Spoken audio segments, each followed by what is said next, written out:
안녕하십니까. 이서한입니다. 네, 한국기술개발협회 이서한이고요.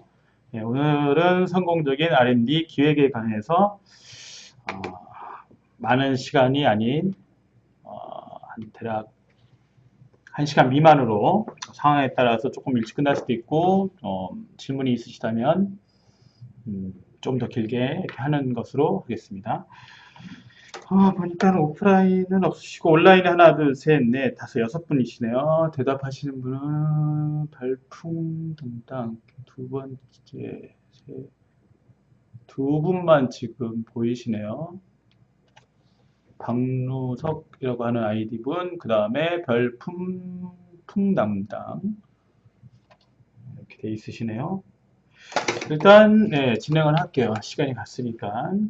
성공적인 R&D 기획을 하기 위해서는 어떤 식으로 해야 되냐, 뭐 두 가지로 저는 이제 분리를 하겠는데, 기업 담당자에 있거나 아니면 또는 우리가 지금 협회에서 진행하고 있는 R&D 기획 담당자일 경우 이제 외부 컨설팅을 이제 주로 하시는 분들이겠죠. 그래서 나누다면 저희가 지금 포커스를 맞추고 있는 거는 이제 내부 전문가의 기준으로 해서 그냥 말씀을 드리고, 필요한 부분에 대해서 이제 순차적으로 이제 설명을 드리고, 제 경험을 바탕으로 설명을 드리고 하겠습니다. 그리고 질문이 많을 경우에는 시간을 좀 더 할애를 해서 이제 그런 거에 대해서 논의를 할 수 있다면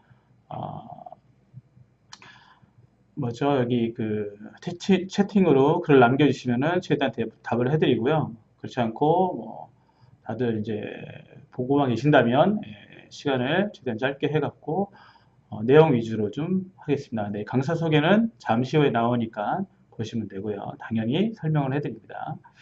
네. 자, 그럼 진행하도록 할게요. 자, 처음에 목차는 당연히 강연자 소개가 있을 거고, 이 R&D 기획을 하기 위한 기본적인 프로세스에 대해서 이제 이론적인 거, 원리적인 것에 대해서 설명을 드리고요. 세 번째는 이제 사전 조사 및 역량 진단에 대한 거, 우리가 이제 기업을 방문할 때 또는 기업을 어떤 식으로 평가를 해갖고 좋은 기업이 R&D를 할 수 있는가에 대해서 이제 설명을 해드릴 것이고요. 네 번째는 R&D 기획이라고 하는 요소를 제가 경험에 따라서 한 세 가지 정도로 분류했는데 그거에 대해서 한번 설명드리고, 마지막으로는 이러한 기획을 우수한 방법으로 말 그대로 R&D 기획이라는 게 사업계획서를 잘 쓰는 거겠죠. 하기 위한 이제 필요한 요소들을 찾아서 이제 기획 방법에 대해서 말씀드리겠습니다. 저는 기존에는 여러 가지 전문위원을 했었고요. 지금은 몇 개는 좀 안 나오는데 지금 한국기술개발협회 이사회 전문위원으로도 활동하고 있고, 중소기업기술정보원 기정원이라는 데서 평가위원을 하고 있고, 경기테크에서 R&D 수행위원, 그 다음에 테이즈 컨설팅도 하고 있고, 밑에는 보시면 되겠죠. 중소기업 융합중앙회 코디네이터 겸 전문위원으로 활동을 하고 있고요. R&D 위주의 컨설팅을 하신다 생각을 하시면 돼요. 다음으로 넘어가서 이거는 바로 넘어가고요. 자, R&D의 기본적인 프로세스를 보면 사전 진단, 그 다음에 신청 접수, 현장 평가, 그다음 대외 평가, 최종적으로는 이렇게 성공이라는 이제 성공이라는 것까지 이제 가는 그런 여러 가지 단계가 있지만, 저희가 지금 필요로 하는 단계는 사전 진단 단계라고 합니다. 그냥 가서 기업을 만나보고 대표를 만나보고 어떤 사람인지, 나이가 많은 사람인지 이런 걸 아는 것이 아니라 어떤 기술을 갖고 있고 그 아이템을 어떻게 활용하고 그 활용하는 아이템을 가지고 어떻게 이 R&D 사업계획서에 잘 녹여내고, 그 다음에 그 녹여낸 사업계획서를 가지고 맞는 로드맵에 따라서 신청 접수, 그다음에 현장평가, 대면평가가 최종적으로 이 기업이 R&D 성공할 수 있는 것이 되겠죠. 그다음에 더 나아가서는 R&D 선정된 기업이 최종 평가 때 성공 확률이 이제 그만큼 높일 수 있도록 하는 거고, 더 나아가서는 사업화까지 성공할 수 있는 것을 만드는 것이었는데, 일단 저희가 하는 거는 지금 이제 사전 진단이라고 하는 스텝 1에 대해서만 거의 이제 설명을 드리겠습니다. 자, R&D라는 것을 할 때 이제 R&D 리서치하고 디벨로프먼트에 대한 그 두 가지 단어가 만들어진 것이고, 과학적인 지식과 그 다음에 제품에 대한 어떤 성능 개선이라든지 새로운 개발이라든지 어떤 성과 지표를 목표로 해갖고 제품을 개량할 수 있는 그런 것들이 만들어진 것이라고 생각하시면 되고요. 그런 것들이 이제 이런 창조적인 활동에 따라서 이제 연구와 개발한 것이 이제 융합되면서 그 다음에 이제 R&D를 수행하는 건데 이것이 이제 기본적인 R&D고요. 넘어가서 앞으로 나올 거 5장 정도는 이론적인 내용이라고 생각하시면 됩니다. 그래서 페이지가 넘어가면 앞으로 5장 페이지가 넘어가면 그냥 대략적으로 이제 읽어보시면 되고요. 원론적인 말들이기 때문에 보통 기획하시는 쪽 담당자들, 기술 기획하시는 담당자들은 또는 이제 일반적인 기획하시는 담당자들은 필수적으로 알아야 될 것들이 이제 있거든요. 그래서 그런데 나온 아이디어를 가지고 트렌드를 분석한다든지 기술 동향이라든지 그런 걸 분석한다든지 요즘 산업 분석을 통해 갖고 어느 쪽으로 우리가 아이템을 잘 끌고 가야 되는가. 기술 체계 분석을 통해서 우리가 모자르는 기술 분야를 어떤 식으로 채워 넣을까든가 또는 그것을 뭐 특허를 사온다든지 이전을 받는다든지 그것을 특허를 내서 원칙적으로 있는 기술을 보호한다든지 특허 이제 보호 산업 같은 것도 있겠죠. 그거에 따라서 이제 이것이 이제 기술 개발이 된다면 그에 따른 수요 예측이라든지 매출의 향상이라든지 이런 것도 여러 가지가 나올 수 있겠죠. 그 다음에 이런 수요 예측에 따라서 이제 또 경쟁사를 분석할 수 있겠고, 경쟁사 분석에 따른 우리가 갖고 있는 핸디캡이라든지 그런 것들을 이제 또 분석할 수 있는 것이 되겠죠, 이제. 그 다음에 아까 얘기했던 이제 수요 예측을 통해서 시장 전망이라든지 우리가 부족했던 것을 강화하기 위해서 내부 역량 강화, 특히 이제 뭐 인력이라든지 그 다음에 기술력이라든지 그런 것들 강화하기 위한 여러 가지 이제 것들을 하기 위해서 R&D에 필요한 기획 부분에서 이런 것들이 갖춰져야지만 최종적으로 나오는 핵심 아이템이 이제 선정이 되는 것이겠죠. 처음부터 좋은 아이템이 나와서 처음부터 태양광이 나오고 처음부터 뭐 2차 전지가 나오고 처음부터 뭐 무인 자동차가 나오지는 않잖아요. 그렇죠? 그런 것들이 이러한 여러 가지 이런 전망이라든지 트렌드 분석이라든지 시장 수요 예측을 통해서 나온 최종 단계의 아이템을 가지고 뭐 사업 계획서를 쓰기도 하고 나중에 그것을 시장을 이제 선도해 나가기도 하거든요. 이제 아무튼 요 다음 페이지도 그렇고 이런 것들이 이제 원론적인 것이라서 제가 일단 설명을 한번 드렸고요. 찾아보면 많이 나오는 것들이기 때문에 그렇게 많이 설명을 안 드리고 핵심적인 사항은 이제 뒷부분이 있으니까 뒷부분에서 이제 많이 좀 설명을 드리겠습니다. 보통 기획을 하기 위해서는 제일 먼저 우리가 무엇을 갖고 있고 무엇을 갖고 있지 않는 것을 먼저 판단하는 것이 가장 중요하겠죠. 그거에 따라서 강점이 무엇인지, 단점이 무엇인지, 강점을 가지고 어떻게 시장을 선도해 나갈 것인지, 단점을 가지고 어떻게 기술 차이라든지 시장을 진출하기 위해서 우리가 무엇을 채워 나가야 되는 건지 그런 것들을 이제 이런 페이지에서 지금 설명을 하고 있고요.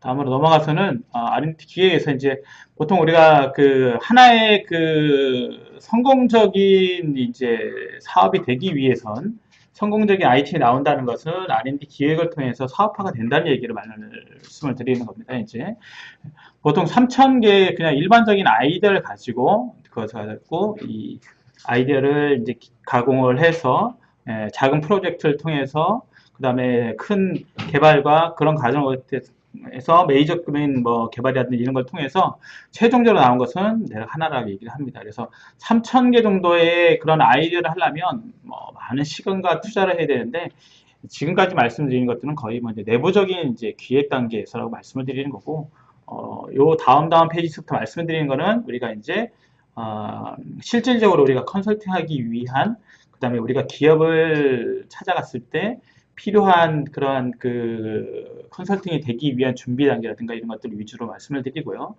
일단 하겠습니다. 그리고 다음 페이지.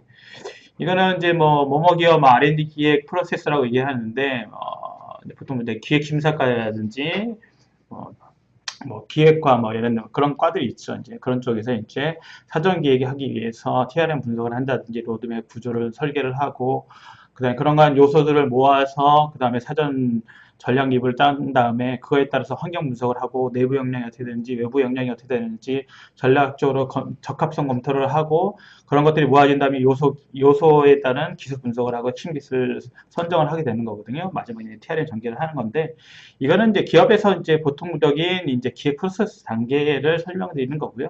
저희는 이거보다는 함축적으로 아무래도 나가야 되겠죠. 그래서 다음으로 설명을 해드릴 거는 이것도 그냥 일단 보시면 될 것 같고요.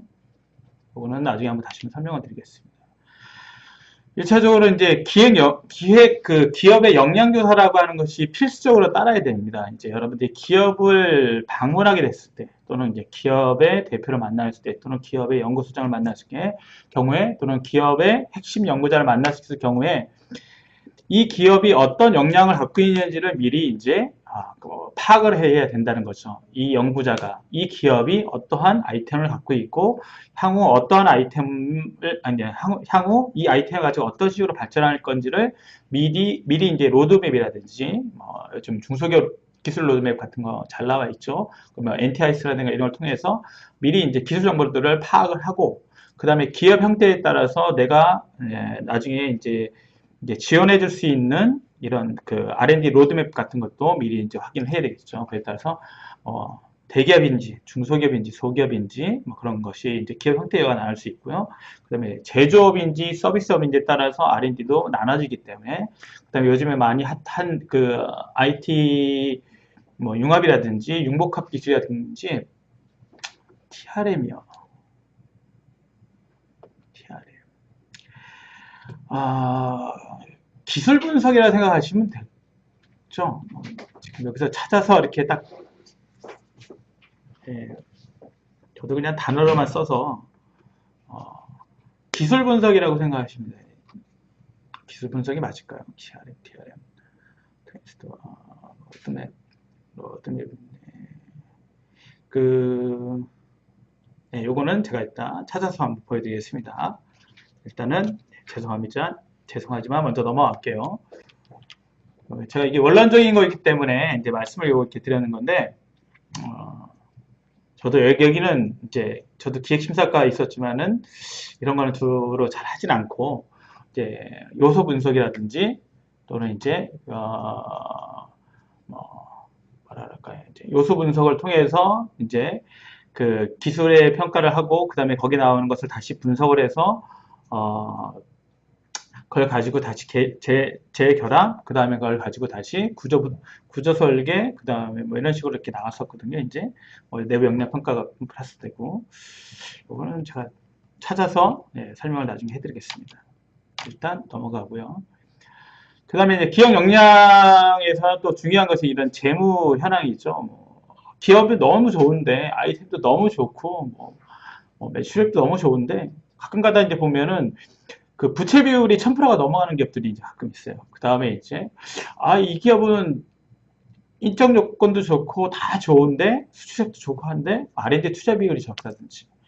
뭐 어떤 기업 같은 경우에는 해외 바이어도 잘 만나고, 그 다음에 매출도 괜찮고, 근데 뭐 유동 비율이 이렇게 적다든지 그런 기업들이 가끔 있더라고요. 그래서 이런 거에 따라서 R&D를 해주는 그 R&D를 매칭하기 위한 로드맵들이 항상 달라지는 거거든요. 이제 그거에 따라서 기획할 수 있는 그런 것들도 달라지는 거고요. 만약에 수출액이 적다 그러면 이게 수출 초보 기업을 하기 위한 뭐 선행 이제 단계라든지 그런 거를 이제 밟아 나갈 수가 있겠죠. 그 다음에 이제 뭐 부채 비율이 같이 뭐 1000% 넘는다 그럴 경우에는 일시적으로 그것이 부채 비율이 높은 건지 또는 뭐 진짜로 부채 비율이 1000%가 넘는 건지 예를 들어 자산을 취등하기 위한 부채 같은 경우에는 좀 유동성 있게 볼 때도 있긴 하거든요, 이제. 그런데 그런 다음에 이제 R&D 투자 비율 같은 경우에는 올해는 힘든다 그러면 뭐 내년에는 좀 더 뭐 인력을 더 충원을 해갖고 R&D 투자 비율을 제조 같은 경우에 보통 한 3%, 최소 3%, 100억 미만 같은 경우에는 5%까지 올리면 더 좋겠죠. 그 다음에 이제 IT과 같은 경우에는 7%에서 10% 이상을 된다면 많은 기업에서 이제 그 많은 기업에게 이제 R&D를 이제 연결시켜 줄 수 있는 매칭 로드맵이 많이 나올 수 있겠죠. 매병명의 강도는 다를 뿐 매병명과 다른 비슷하다면 R&D 아이템이 차이를 삼지 않을까요? 뭐야? 기업은 다를 뿐.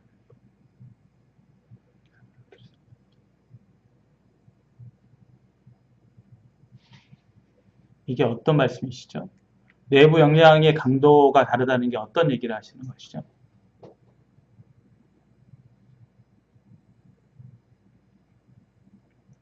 댓글에도 달아주시면 제가 읽고 답을 해드릴게요. 앞에가 정확한 어떤 뜻인지 잘 모르겠네요. 네, 일단 진도로 나가겠습니다. 그 다음에 이제 기업 역량 조사에서 주 생산품이 어떤 것인지, 개발을 하고 있는 건지, 생산을 하고 있는 게, 유통을 하고 있는 게, 판매를 하고 있는지, 그런 형태를 이제 찾아보는 것이죠, 이제. 그런 거에 따라서, 예, 기업한테 해줄 수 있는 그런 R&D 기획 관리에 대한 방법들도 이제 많이 달라지고 있는 거죠. 개발만 하는 기업이 있고요. 뭐 생산만 하는 기업이 있고, 뭐 OEM이라든지 ODM으로 딱 나눠지는 기업들이 있죠. 보통 ODM, OEM 하는 것들에 대해서는 아시죠? 뭐 OEM 같은 경우에는 생산자, 주문 방식, 그 다음에 ODM 같은 경우에는 보통 그 기술을 그 기업이 갖고 있으면서 주문하는 제품에 대해서 우리가 그 기술력을 얹혀서 이제 만들어주는 거죠. 이제 기술력이 어디에 있느냐에 따라서 ODM, OEM이 나타지는데 보통은 OEM보다는 ODM이 R&D 하기에는 상당히 좀 좋다고 저는 이제 판단이 되고 있고요. 그 다음에 이제 순수하게 유통이 있는 거.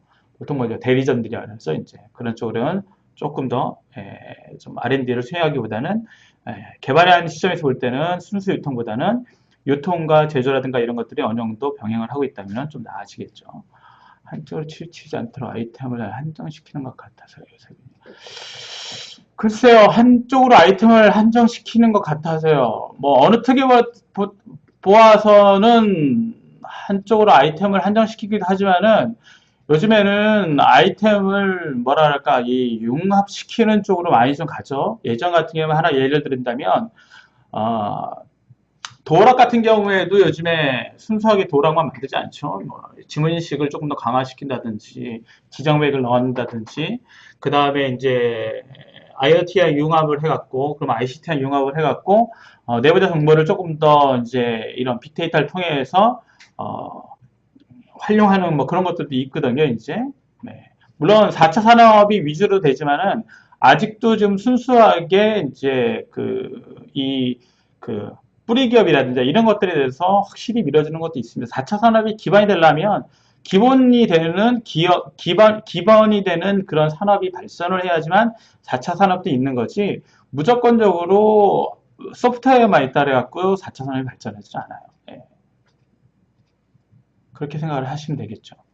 아직은 우리가 보기에는 뭐 저도 뭐 NTIS라든가 이런 데서 볼 때도 뭐 4차 산업 많이 얘기하고 있지만은 기반이 되는 거는 제조가 되지 않는 상태에서는 4차 산업이 발전할 수가 없겠죠. 물론 뭐 로봇이 많이 진화하고 그렇게 되는 것들이 이제 뭐 치우치는 아이템이라고 하겠지만은 그 안에 집약이 되는 아이템들은 여러 가지가 되겠죠. 엄청 많은 것이 있겠죠. 그 다음에 이제 쇠퇴하는 아이템이 있다면은 다시 또 성장하는 아이템도 있는 거고요. 100% 그것이 맞다고는 할 수 없지만은 시간이 흐르는 만큼 세대가 흐르는 것만큼 산업도 변하게 될 수밖에 없는 거니까요. 그렇다고 우리가 먹고 마시는 것을 버릴 수는 없는 거니까 기본적인 농업 생산에 대해서는 발전해 가고 있는 것인데 그것을 또 순수하게 옛날처럼 뭐 호미질로 해갖고 땅 파서 하는 것이 아닌 뭐 기계가 들어가기도 하고 요즘엔 드론 산업이 발전해갖고 비료를 뿌린다든지 그런 것들은 이제 많이 좀 산업혁명이 많이 바뀌고 있는 거죠. 대량화, 그 다음에 이제 자동화 이런 식으로 바뀌는 거겠죠. 그 다음으로 넘어가서 이제 기업 역량에서는 뭐 지적재산권이 가장 많이 또 좀 차지하는 부분이 있습니다. 어떤 특허가 있다든지, 만약에 특허가 없다면은 이런 특허가 갖고 있는 부족한 부분을 어떤 식으로 채워준다든지, 요즘에 보면 뭐 기보라든지 아니면 대기업이라든지 어떤 뭐 연구원이라든지 이런 데서 뭐 기술 이전 사업이라든지 또는 이제 무상 이전 사업을 을 통해서 지적재산권을 많이 이제 좀 이렇게 나눠주고 있습니다. 그래서 그런 것들을 많이 활용해서 우리가 갖고 있을 그런 솔직히 그 지식적으로 부족한 것들을 그런 쪽에서 이제 지적재산권을 우리가 이전을 받는다든지 또는 뭐 사온다든지 아니면은 뭐 만약에 없다면은 새로운 것을 만들기 위해서 이런 기획을 통해서 우리가 그 이론 정립을 한번 해보는 것도 괜찮겠죠. 그 다음에 뭐 기업부설 연구소 현황이라든지 특히 가장 뭐 중요하겠죠. 어떤 식으로 연구소가 구성되어 있고 그것이 연구소인지 전담부서에 따라서 인원이 바뀔 거 아닙니까? 그리고 연구 능력이 얼마큼 되어 있는지 보통 중소기업이라고 하면 전담부서라 그러면 한 명에서 두 명? 예, 그렇게 되어 있죠. 뭐 많은 데도 있는 걸 봤는데, 그거랑 상관없이 인력이 많으면 많은 것만큼 그만큼 개발할 수 있는 그런 팀원이 있다는 거는, 이런 기획이나 할 때, 서로 이제 그, 일을 나눠서 세분화시켜서 이제 서로 도울 수 있다는 거죠. 근데 중소기업 같은 경우에는 보통 전담 부서들이 이제 갖고 있는 그 인원이 어떨 때는 생산이 같이 하기도 하고, 그 다음에 영업을 같이 하기도 하고, 관리를 같이 하기 때문에 기업부설 연구소랑 전담 부서하고는 조금 저는 다르게 생각을 하고 있습니다. 아이템별 아이템 기획 매뉴얼이 너무 획일적으로 되는 거 아닌가 우리에 대해서요. 드론도 그 종류라고. 획일적으로 되기도 하지만요.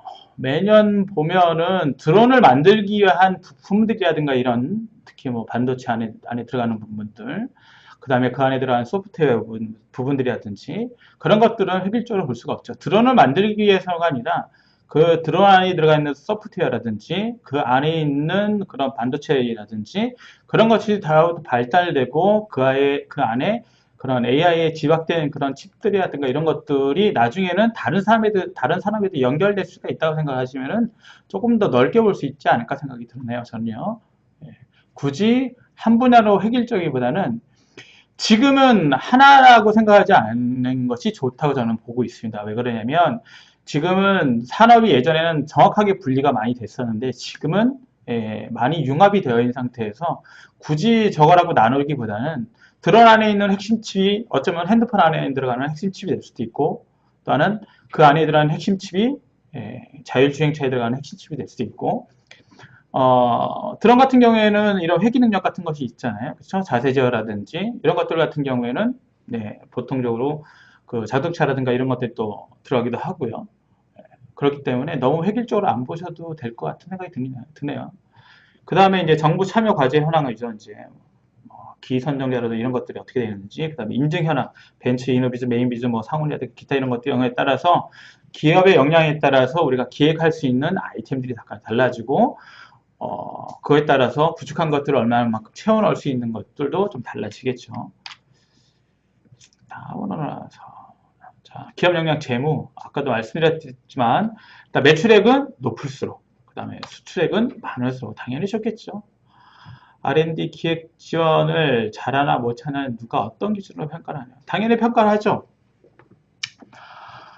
중소기업청에 있는 과제로 얘기 말씀드리자면 요즘은 조금 바뀌었지만 중소기업 사전 뭐죠? 작년 과제 같은 경우에 네트워크형 지원 사업 같은 경우에도 네, R&D 기획을 통해서 본과제로 넘어가는 그런 것들도 있습니다. 아무래도 기획을 잘하는 거는 평가를 하는 거는 마지막에 최종적으로 선정이 되냐 안 되냐를 우리가 따져야 되겠죠. 내부 심사자 같은 경우에는 사업성이 되느냐 안 되느냐를 최종적으로 따져갖고 사업화 되느냐 아니면 그렇게 나눠지겠죠. 지금 저희가 뭐 말씀드리자면 우리 내부 기획 심사자가 아니라 외부에서 컨설팅할 경우에는 음, 아무래도 선정할 수 있는 아이템을 만들어주는 것이 가장 좋겠죠. 예, 그거는 뒤에 가서 같이 말씀을 드리겠습니다. 그 다음에 영업이익률도 많으면 당연히 좋겠죠. 그런 R&D 투자 비율도 당연히 좋겠지만은 이것은 이제 창업 기업, 특히 이제 매출액 100억 미만 기업에 따라서는 쉬운 비율을 맞출 수 있겠지만은 100억이 넘어가는 기업에 대해서는 상당히 좀 어렵더라고요. 제가 보니까. 얼마 전에 했던 기업 하나가 450억, 50억 정도 매출했는데 거기에 대해서 예를 들어서 3%만 하더라도 12억 맞나요? 3억, 12, 대략 한 15억 정도의 R&D 투자 비율 금액이 있어야지만 3% 제조업에서 3%를 낼 수 있거든요. 그러니까 이 R&D 투자 비율 같은 경우에 상당히 창업기업 같은 거 이런 거는 아주 쉬운데 이제 매출액이 높은 기업 같은 경우에는 맞추기가 힘들더라고요. 그래서 이런 거 관리가 또 잘 되냐에 따라서 과제가 또 틀리기도 하거든요. 예를 들어서 작년에 이제 뭐죠? 6억짜리 과제. 저도 요즘 기억이 좀 가물가물해요. 좀 나이를 조금 먹다 보니까 젊으신 분들도 많이 있으시고 나이 드신 분들도 있으시겠지만 제가 좀 기억이 가물가물합니다. 이제 그 같이 컨소시엄에서 이제 들어가는 기업 같은 경우에는 이제 그 보통 R&D 투자 비율을 제조 기업일 때는 2.5%에서 3% 정도. 그 다음에 이제 소프트웨어 기업 같은 경우에는 7%에서 10% 정도라고 하는 이제 명시된 R&D 과제들이 나오기도 합니다. 이제 그래서 이런 R&D 투자 비율 같은 거를 상당히 좀 중요시하는 요즘에 추세를 가고 있고요. 특히 이제 그 혁신형 기업 같은 경우에는 3%라고 이제 요즘 명시를 하고 있죠. 그래서 3% 같은 경우에는 창업기업 같은 경우에 상당히 있었지만은 보통 이제 중기업 같은 경우에 한 200억대 기업을 넘어간다 그러면은 R&D 투자 비율에 대해서 좀 신경 써야 되겠죠. 유동 비율 50에서 그다음에 100% 사이, 부채 비율 같은 경우에 최대 500%지만은 보통 안정적이라고 얘기하면 감사합니다. 그래도 좀 됐습니다. 아무튼 부채 비율 같은 경우 보통 안정적이라고 얘기하면 300% 미만, 200% 미만이라고 얘기하겠죠. 기타 여러 가지 그 다음에 영향은 있고요. 그 다음에 이런 걸 하기 위해서 보험하시는 분들 또는 기업 컨설팅 하시는 분들 같은 경우 이런 크레탑 정보를 많이 보시는데 아무래도 이런 걸 가지고 좀 활용하면은 좀 재무적인 거는 상당히 좀 좋겠죠. 그 다음에 이제 지적재산권 같은 경우에는 이 키프리스라는 걸 통해서 그 회사가 어떠한 지적재산권을 갖고 있고 어떤 내용의 지적재산권을 갖고 있는지 그 다음에 이제 등록이 됐는지 그 다음에 거절이 됐는지 이런 거에 따라서 우리가 보완을 해서 그 아이템을 어떤 식으로 이제 더 보완해서 좋은 아이템을 갈지 그런 것들도 있겠죠. 키프리스 요즘에 예전에는 이 특허 쪽 그 보조 지원 사업이 참 많았는데 좀 쉽게 들어갈 수 있는 것들 요즘에는 좀 패키지 형태로 많이 나와갖고 좀 접근이 조금 좀 달라졌어요.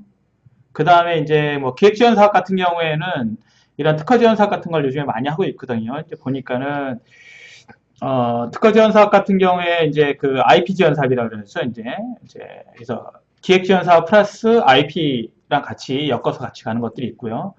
그 다음에 이제 아까도 얘기했지만 4차 산업을 이제 주 품목으로 해갖고 나오는 네트워크형 지원 사업 같은 경우에도 이제 기본적으로 이제 기획 지원 사업 플러스 IP 역량 진단이라든지 이런 것도 같이 가죠. 그렇게 되면 그 IP에 대한 조사 분석이라든가 시장 분석이라든가 이런 것들을 조금 더 세부적으로 할 수 있으니까 그런 것들도 활용을 해갖고 우리 기획에 필요한 것들을 좀 채워나가는 것이 좋겠죠.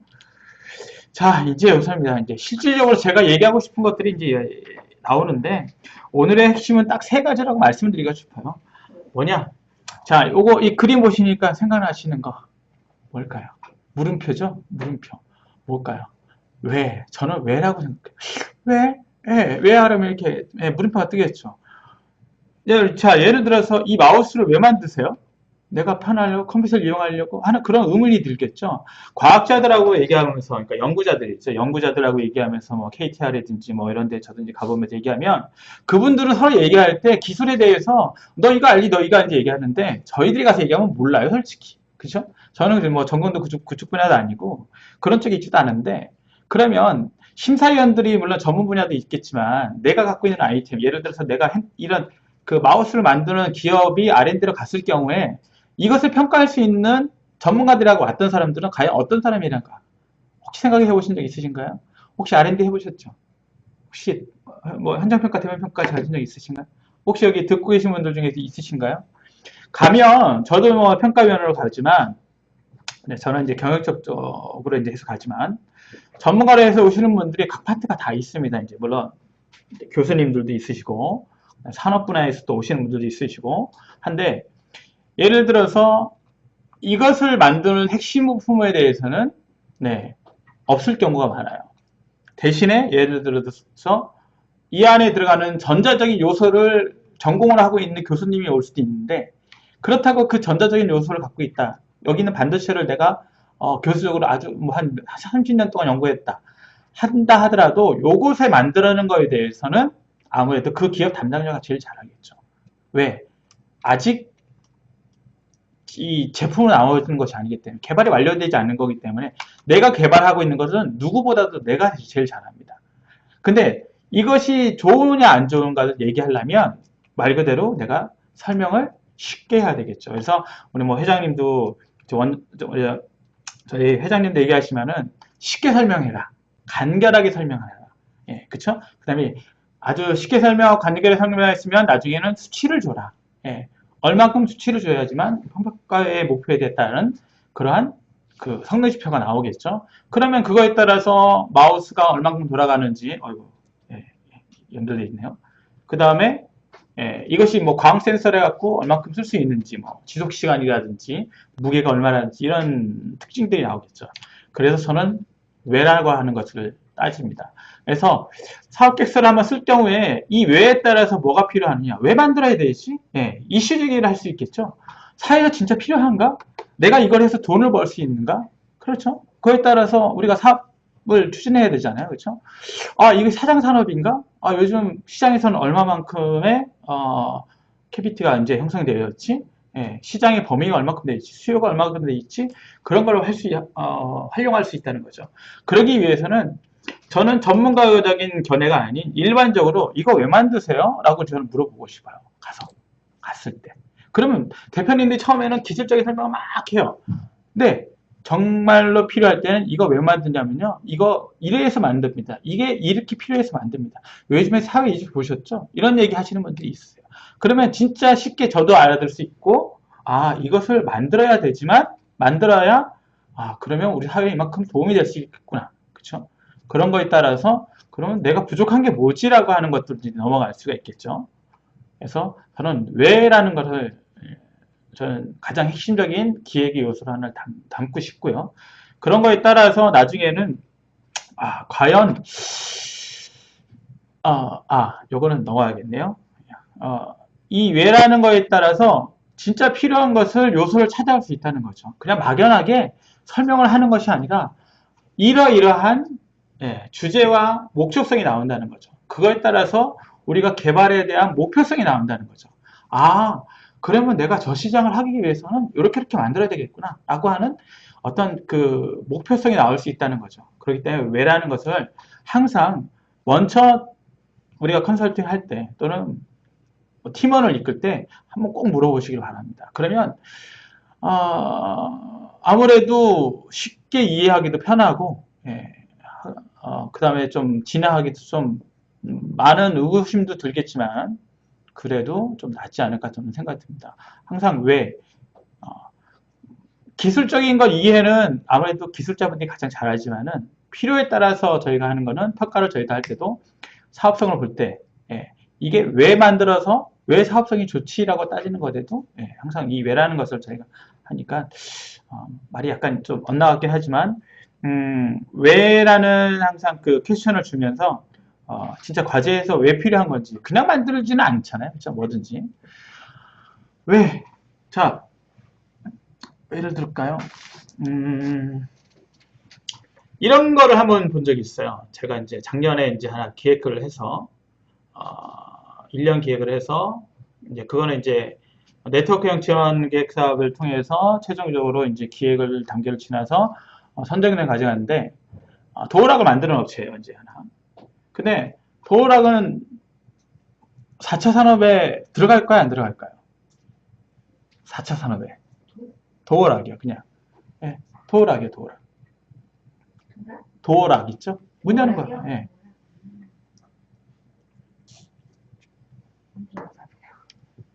네?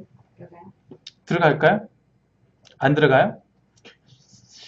저는 부정적인 단어보다는 들어가지 않을까요? 라고 생각하는 게 나을 것 같아요. 항상 긍정적으로. 그래? 들어가요. 근데, IT를 하면, 뭐, 그러겠죠. 그러니까, 나 들어갈 것 같은데, 솔직히 제가 모르잖아요. 예를 들어서요. 저는 이제 기획을 알겠지만, 그러면 대표님한테 물어볼 수 있잖아요. 아니면 연구자한테 물어볼 수 있잖아요. 근데, 왜 이게 도어락이 IoT에 들어가죠? 이렇게 물어보면, 이제, 진짜 이분들이 이제, 개발하는 거에서 설명하겠죠.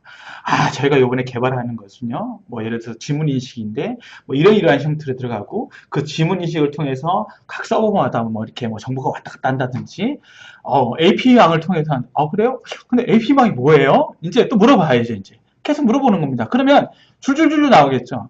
솔직히 제가 설명하는 것보다는 대표님 설명하는 게 아니에요. 근데 AP가 뭐예요? 그러다 보면 그 내부 통신망에 쭉 설명을 해요. 그러면 이렇게 나오는 것들이 모아지면은 나중에 사업 계획서에 써진다는 거죠. 그렇겠죠, 아무래도. 내는 제가 생각할 때는 그런 것들이 몰라요. 아, 하다 보면은, 아, 그래요? 내부 통신망은 그럼 어떻게 구성되나요? 제가 모르겠는데요. 왜 그렇게 구성되죠? 그러면 이거는 이렇게 구성돼야 되는 것을, 예, 제가 알아듣기 수 있게끔 이제 서술적으로 쭉 설명해 주겠죠. 그런 걸 가지고 이제 사업기술에서 쓰는 거겠죠, 이제. 예, 그런 방식으로 하겠죠. 그러면 또 이제 또 하는데, 근데 돈이 왜 이렇게 많이 들어요? 뭐, 3억씩이나 들어요? 그러면 이제 그거에 따라서 이제 뭐, 아, 이건 이렇게 들고, 뭐, 인력이 얼마큼 들고, 개발 기간이 얼마큼 들고, 아, 그래요? 근데 물어보면은, 아, 이게 진짜 이걸 가지고 뭐 2년짜리 과제 맞출 수 있대요. 1년짜리 과제 할 수 있는 이제 구상이 생기잖아요. 그쵸? 그런 식으로 이제 로드맵을 만들 수 있다는 거죠. 내가 왜라는 질문들을 꼭 필수적으로, 해당 개발자한테 한번 질문을 던져보기 바랍니다. 그 다음에 핵심적인 요소는, 뭘까요? 아, 이렇게 했는데, 그 다음에 저희가 던져주고 말은 how. how는 어떻게. 예. 돈이 그만큼 필요해요. 근데 어떻게 필요하죠? 뭘 하는데 필요하죠, 이제? 그 다음에 여기서 가장 중요한 단어는 이제 뭐 돈이라고 처음 알겠지만 저는 이제 방법론적인 것을 얘기를 합니다, 이제. 과연 이거는 어떻게 만들어졌을까요, 이제? 옆에 이제 형용 툴을 짜기도 하고, 여기는 뭐 레이저 포인트가 있기도 하고, 여기는 온오프가 있네요, 그쵸? 열어보면 이제 건전지가 뭐 하나에서 2개 정도 들어갈 수 있겠죠. 그 다음에 여기 내부에 이제 뭐 PCB 칩이 들어갈 수 있겠고, 셀프 딴지를 걸어라. 그럴 수도 있겠죠. 예. 물어보세요. 모르잖아요, 솔직히. 제가 그 회사에 근무하지 않는 이상, 제가 그 개발을 주관하지 않는 이상, 솔직히 그 아이템에 대해서는 몰라요. 그 아이템에 가장 잘하는 거는 심사위원도 아니고, 저도 아니고, 그것을 기획하고 개발하는 개발자 외에는 아무도 모른다는 얘기예요. 아직 세상에 나오지 않았기 때문에. 근데 계속적으로 얘기를 하고 들여다보면 이것이 진짜 필요한지 안 하는 건지를 판단할 수 있는 능력은 생기겠죠. 예. 그래서 이런 것이 왜 보면 손가락이 2개가 놓이는데 어떻게 만드시는 게 왜 이렇게 좋을까요? 왜라는 거랑 하는 거랑 같이 연결되겠어. 그러면 이런 유선형적인 그 디자인을 주려면 어떻게 만들어야 되는가요? 그 다음에 소프트웨어는 어떤 식으로 해갖고 만들어야 되는가요? 그거에 따라서 우리가 개발 방법이라든가 이런 것들을 점검할 수 있겠죠. 그러면 그런 개발 단계에 따라서 어떤 식으로 기술 개발이 진행되는 것도 우리가 가늠해 볼 수 있겠죠. 실질적으로 우리가 사업기에서 쓰는 거는 앞으로 일어날 일이지 지내왔던 것을 쓰는 것은 아닙니다. 예, 가장 중요한 거겠죠. 그러면 우리가 머릿속으로 상상해야 되는 것들도 많다는 거죠. 그렇죠? 이 51%의 판단력을 가지고 성공이냐 실패라고 하는 51%의 판단력을 가지고 과연 이게 성공할 수 있냐 아니면 실패할 수 있냐를 따진다면 그러한 왜라든지 how를 통해서 어떤 식으로 만들어지고 그 다음에 어떤 식으로 자금이 흘러가고 그거에 따라서 어떠한 뭐 구상을 한다든지 뭐 그런 것들이 나오겠죠. 예를 들어서 연구자님 이거 3억 정도 해서 만들었는데 왜라고 한번 물어보니까 3억 정도라는 개발 자금이 나왔대요. 그러면 이거 어떻게 그 개발 자금을 쓰세요? 하고 하는 그런 또한 세부 내역이 나오겠죠. 그러면 제품 사는데 이게 쓰고요. 그 다음에 뭐 금형하는데 얼마큼 쓰고 뭐 하는데 뭐큼 쓰고 그러한 세부적인 게 나오겠죠. 그러한 그 예산 편성이라는 것들 다 따질 때 우리가 볼 때 적정성이 나온다는 거죠. 이제 예산 편성에서 적정성을 따진다면 어떤 부품들이 얼마큼 잘안을 이렇게 들어가고 적정성 있게 들어간다는 거는 그런 그 전문가들이라고 하는 그 분야 예를 들어서 뭐 전자면 전자, 뭐 생명이면 생명 뭐 이런 데서 분들 잘 알겠지만은 전혀 다른 부품들을 가끔가다 이렇게 껴넣을 때가 있어요 이제. 그래서 무선 통신을 하는 데인데 뭐 트랜지스터 어떤 다른 통신을 하는 것을 껴놨다 그러면 저희가 이렇게 물어봐요 이제 이런 부품들은 어디 쓰이나요? 가격이 얼마 되나요? 진짜 실질적으로 이렇게 물어보기도 하고 그 다음에 하기 전에 미리 이제 온라인을 통해서 이제 찾아보기도 하거든요. 그러면 이 방법은 잘못됐다라고 판단할 때가 있는 거죠. 금액이 제대로 편성이 되려면 뭐 그런 것들을 통해서 저희가 확인을 해보기도 하거든요. R&D 기획 단계부터 심사위원들의 예상 질문 미리 그쵸. 고려하는 게 낫죠. 왜 고려를 해야 되냐면 지금은 여기 페이지는 없는데 제가 예전에 여기 뭐 대구 의료재단이라든지 몇몇 군대 할 때는 무슨 표를 처음에 보여줬냐면 그 심사위원들의 채점표를 보여드렸어요. 그 챕터표에 보면 순서가 이렇게 쭉 나오거든요. 위에는 사업성, 그 다음 기술성, 사업성 60점, 밑에 이제 뭐 기술성 40점, 그 다음에 사업에 필요한 것들, 그 다음에 예산 변수, 연구자의 뭐 그런 이런 것들 쭉 나오거든요. 그런 것들이 어디 녹여 있죠? 사업계획서 그대로 녹여 있단 말이에요. 그럼 사업계획서를 그대로 쓴다는 것은 기획 단계에서부터 그게 다 들어간다는 얘기죠. 그렇죠? 예. 그것이 들어왔을 경우에 그 단계별로 쭉 써내놨던 것들을 가지고 심사위원들은 이것이 진위 여부 플러스 알파로 이것이 얼만큼 체계적으로 잘 되어 있는가를 따져본다는 얘기죠. 이제 그런 걸 보기 위해서 그래서 이 예상 질문들도 어느 정도 고려할 수 있다는 거죠. 그 자, 그 다음으로 넘어가면 마지막으로 꼬리는 이렇게 돼 있는데 제일 중요한 거죠. 퍼포먼스죠. 예상 질문이라는 것도 이제 여기에 속할 수도 있겠죠. 이제 퍼포먼스냐 뭐냐 이제 뭐 수치화죠. 이제 평가를 하고 어떤 평가 지표가 나오고 목표점이 나오고 그것을 얼마만큼 수행할 수 있느냐. 그러니까 즉 우리가 평가 목표를 짜줄 때 제일 힘들어 하는 부분 중에 하나예요. 특히 이제 소프트웨어 이제 컨설팅을 할 때 저도 이제 보면 소프트웨어는 어떤 거는 좀 수치화가 나오는데 그렇지 않은 수치화도 나오거든요. 이제 그러면 이런 것들을 많이 써요. 이제 뭐 그 내부에서 이제 평가를 해서 내부에서 이제 평가 기준을 짜서 자가 평가죠. 이제 해서 그거를 이제 평가 기준을 맞춘다 그러는데 그거는 심사위원들 볼 때는 합리성이 없다 그러고 공정성이 없다 그러고 그 다음에 이제 그죠 그런 것들이 없다고 생각을 해요. 공평성이라든지 공정성이라든지 그 다음에 신뢰성에서 좀 상당히 좀 많이 좀 미달된다고 생각을 해요. 최대한 그런 공인된 기관에서 받은 데이터 수치를 받기를 원해요. 그래서 공인된 기관에 보면 이런 퍼포먼스를 나누기 위해서 실질적으로 뭐 KC라든지 KE라든지 그 다음에 뭐 CE 인증이라든지 이런 것들 있죠. KS 인증이라든지 이런 수치화된 그 절대 평가할 수 있는 그런 평가 기준이 있고 그 다음에 기업에서 이러이러한 것들 수치를 만들어 주십시오. 그래서 뭐 통과, 불통과, 그 다음에 뭐 성공, 실패, 그 다음에 초당 몇 번 정도의 뭐 데이터가 왔다 갔다 하는지, 그 다음에 반응이라든지 뭐 그런 것들을 해달라고 할 수 있는 그러한 그 공정된 그 기관에다가 이러한 실험 의뢰를 할 수 있는 것들이 있거든요. 이제 그런 거에 따라서 이런 퍼포먼스를 만들어내는 거죠. 아무래도 그 사업 계획서를 할 때 제일 힘들어했던 부분이 뭐냐면 이러한 수치화를 만드는 것들이에요. 제조 같은 경우에는 이런 수치를 많이 만드는 거는 굉장히 이제 쉽겠지만은 특히 이제 뭐 그러니까 무형의 그 개발 같은 경우에는 이런 수치들을 만들기는 상당히 힘들기도 하거든요. 신제품 규격이 없다 하더라도 신제품 규격은 어떤 예를 들어서 신제품 규격이라 하더라도 기본적인 규격은 있습니다. 예를 들어서 네. 자 하나를 말씀드리자면 2년 전에 이제 지금 4월 달이죠. 이제 다음에 4월 달인데 방화문이라고 하는 것이 있어요. 방화문을 신제품을 개발하라고 하는 국가에서 그런 것들이 내려왔습니다. 이제 그럼 어떤 식으로 기준적으로 맞추려고 하는 공시 시행령이 내려오기도 하거든요. 이제 예를 들어서 방화 기준 60분 이상의 방화 성능을 만족할 것, 그 다음에 내부에 뭐 무기 이런 것들을 만족할 것, 그런 것들이 나옵니다.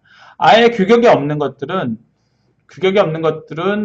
이제 보통 보면 뭐 이제 어떤 이제 신뢰성 기관하고 미리 이제 협의를 하는 거죠. 조율을 해갖고 우리가 이러이러한 제품을 만들려고 하는데 기준이 있느냐, 그죠? 그렇다 하더라도 국내에서 신제품을 만든다. 얼마큼 있을까요? 뭐 예를 들어서 미국에도 기준이 있잖아요. 우리가 저 사업계획서를 쓰다 보면 보통 해외 기준을 많이 좀 따르거든요. 뭐 예를 들어서 애플이라든지, 그 다음에 뭐 필립스라든지. 그런데 이제 기준을 이제 끌고 오기도 하죠. 보편화된 기준을 끌고 오기도 하죠.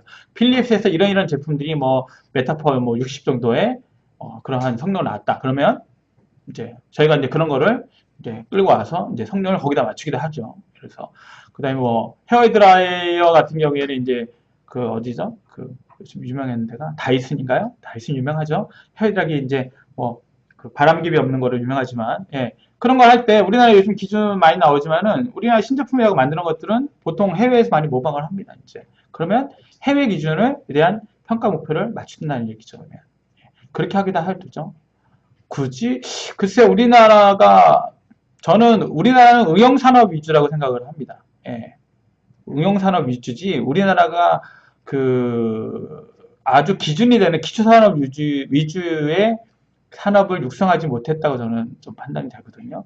우리나라는 자원이 없고 1차적으로 자원이 없기 때문에 그 자원을 가지고 뭔가를 만들어내는 것이 아니라 다른 나라에서 그 자원을 갖고 와서 가공을 해서 그 다음에 그걸 고부가 가치 만들어서 파는 일종의 그 중간무역 또는 뭐 가공무역 뭐 이런 것들을 많이 하기 때문에 철 같은 경우에도 우리나라에서 나지만은 실질적으로 우리나라는 중국에서 많이 갖고 오죠. 그래서 우리나라 이번에 뭐 FTA 많이 문제가 되는 것 같고 특히 미국에서 이번에 관세 때문에 많이 그러죠.